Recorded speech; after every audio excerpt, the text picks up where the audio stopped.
Les moments où vous priez, vous aurez la force pour dominer le péché.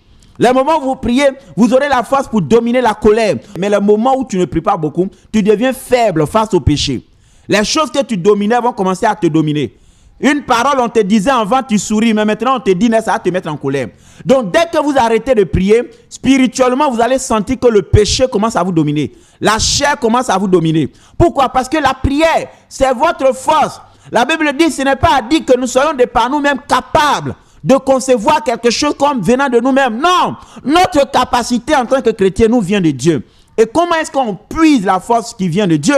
C'est au travers de la prière. C'est pourquoi un véritable enfant de Dieu ne peut pas se permettre de jouer avec la prière. S'il y a quelque chose que le diable combat dans la vie d'un chrétien, c'est la prière. Le diable veut détruire ta vie de prière. Il veut t'empêcher de prier. Il veut t'empêcher d'intercéder. Bien-aimé, mais toi aussi tu dois te lever. Toi aussi tu dois être discipliné. Tu dois prier.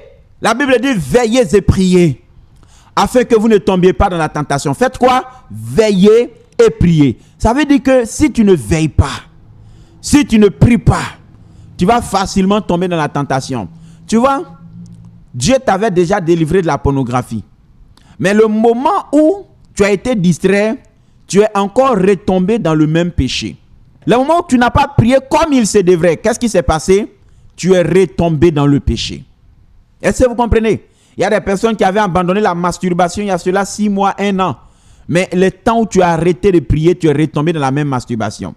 Il y a des personnes qui avaient abandonné l'impudicité, ça fait 2 ans. Mais une période où tu avais commencé à baisser dans la prière, c'est dans la même période que tu es retombé dans l'impudicité. Remarquez bien, les moments où vous commencez à devenir faible dans la prière, si vous ne faites pas attention, vous allez tomber dans le péché.